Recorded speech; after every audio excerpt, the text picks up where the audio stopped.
Good morning guys, my name is Tommy and welcome back to the channel for this final episode in the Obliviscaris deep dive into their brand new album Exul. We've listened to a different song each night and tonight is the turn for the final track on the album, Anhedonia. Now I've had to Google what Anhedonia is, and it is the inability to feel pleasure. So, a lot of people with mental health, depression and anxiety suffer with that. So it'd be interesting to see where they go with this song. I did have a Google for some lyrics, but apparently this song is an instrumental, which will at least ease the burden on me a little bit because I haven't got to kind of translate what's being said. So it'll be interesting to see an instrumental tonight, but I'm just going to jump straight in. This is the final song on the album, Anhedonia, and let me know if I'm saying that wrong. By the way, just before we jump in, I do hope that you've liked this week's worth of reactions. If you have, it would be fantastic if you could like the videos, subscribe to the channel, leave a comment on there, and let me know if there's any other kind of themed weeks that you'd like me to do. You know, looking at my analytics, there's only about 10% of you guys that watch my videos that are actually subscribed. So if you do like the channel, then make sure you do press that subscribe button. It does really help to let YouTube know that you like my content so it can continue to push it out. But other than that, I'm just going to jump straight in. This is Obliviscaris, the final track on the album, Anhedonia. Let's go.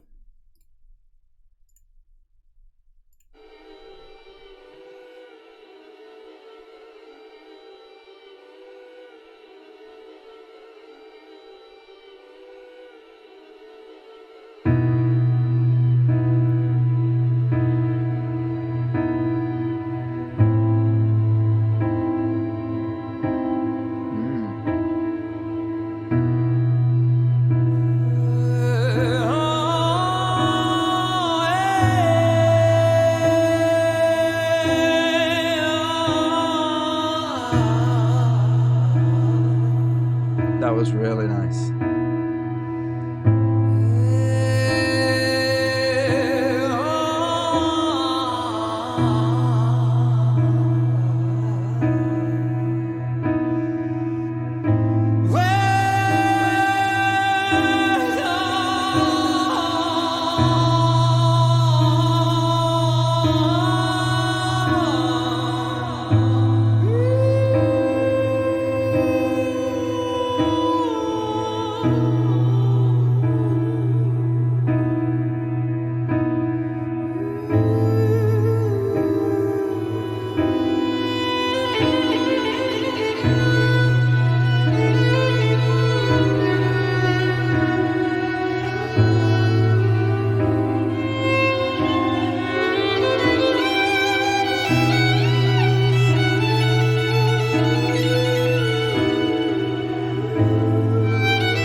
Sorry, I just want to pause this.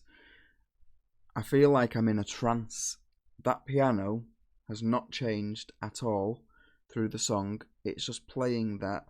I think it might be slightly changing its chord slightly, but these two notes in the chord that don't change, and they sound really off. They sound quite jarring. But the reason why I wanted to pause this at the minute, and I'm really sorry because I know that this is essentially a long solo and people will hate that I've just paused, but I just want to take you back. And how have we got from really coherent, clear, beautiful strings to what we're listening to now, which is essentially musical mayhem? It's just creating this vibe of like I said, mayhem or, disorientation. Let's just go back to when it was clear and just see how seamless that transition is from clear and coherent to really quite muddled.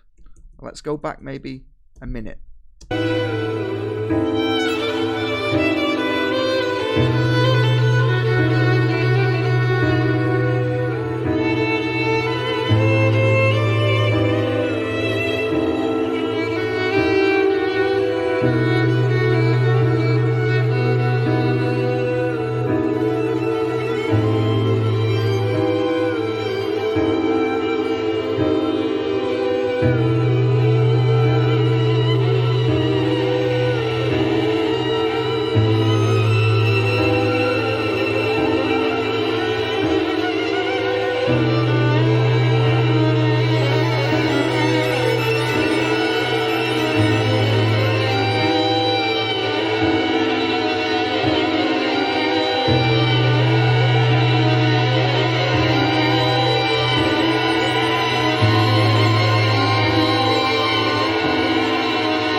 Okay. That was really, really good. And I don't know what your interpretation of that song was when you first heard it. And again, I apologize for pausing halfway through, but I just thought it was really important because for me, I felt like I was getting lost in the music, and the next thing I knew, when I came back round, if you like, I was like, oh, this sounds completely different. So when I got lost, it sounds really, like I said before, disorientating, and it almost happened without me noticing it. For me, the thing that I got from that, and again, I don't know whether it's because I googled the title of the song and this is kind of swaying me or directing my thought process, but I don't know what your interpretation is. I'd love to hear it in the comments, but the interpretation from me was two things. You had this really beautiful strings. It sounded like that kind of like Eastern kind of sound. But the one thing that I noticed was this really coherent, nice strings, and then that kind of faded away. And it almost sounded like a different string part just started to bubble under the surface. And that was the incoherent, that was the jumbled, quite messy strings. And that became more prominent. And for me, I wondered whether that was a deliberate technique to kind of say that even though things seem beautiful on the surface, there is that kind of mayhem that is just bubbling under the surface, and it can become more prominent at any moment. And we saw it kind of rise, and then it kind of dissipated a little bit, and the nice strings came back in, and then the nice strings faded out again. And then towards the end, the overarching theme was this mayhem of strings. And the other thing that I took from it is when I listened to those jumbled up strings, towards the end, it almost sounded like there were maybe 3-4 different string parts that were all coherent, but when they're all played together, it sounds messy, it sounds busy, it sounds too much. You can't focus on one particular piece of recording. You can't focus on one particular part because they're all being played together at the same time and they're all clashing. And for me, my interpretation of that was, that's just like my brain. That's like my mind sometimes. There's so many different things going on, so many different, when I say voices, it's not like I'm hearing voices, but so many different counter arguments and anxiety telling you, no, that's wrong, to do this instead, focus on that, oh, but you've not thought about this, and then there's this happening. And sometimes you're just like, I just need to step away from my own thoughts at the minute, because everything is happening at the same time and I can't focus. And that's what I took from that piece of music towards the end. Everything was playing together and I couldn't focus on one particular piece of music because they were all just too jumbled. So I thought that was a really, really well constructed song. Simple. And when I say simple, I don't mean musically simple, because obviously the way that they played it, the notes that they played, how they constructed the song was complex. What I'm saying though is the idea to just have a piano, bit of vocals, actually very good vocals, and strings, 3 or 4 parts at the most in that song, can create such a sound. That's what I meant, the simple concept of it. But for me, I was able to take something from that might be different from what you guys take from it. And I think that is the sign of a great piece of music, when music is open to interpretation and is able to have you thinking certain things. So I think that was a really nice ending to, frankly, a fantastic album, a great album. I've really, really enjoyed that. At the minute, I'm not too sure how the last song links in with the rest, other than the most obvious thought that, but it kind of downplays the rest of the album, is that everything that's happened in the albums before just leads to this kind of numbness. But I feel like that's too much of an understatement for things like bushfires, death, disease, to say that, oh, it just makes you feel a little bit sad or a little bit numb. It must have a deeper meaning than that. And I'd like to know what Anhedonia means to you as a listener or as a Obliviscaris fan. But like I said before, I hope you've really liked the reactions this week. I've really enjoyed listening to this album.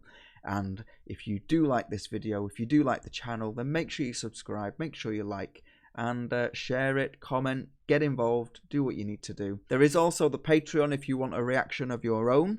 You can head over to patreon.com/TommyJackMusic, or if you just want to support the channel a little bit further to help me carry on making these kind of videos, you can again go to Patreon, or you can go to buymeacoffee.com/TommyJackMusic. None of that is really expected, but obviously it's greatly appreciated if and when it does happen. But thank you very much, guys, for watching. Take care, and I will see you again very, very soon for some more reactions. Have a good weekend, and I'll see you soon. Bye-bye.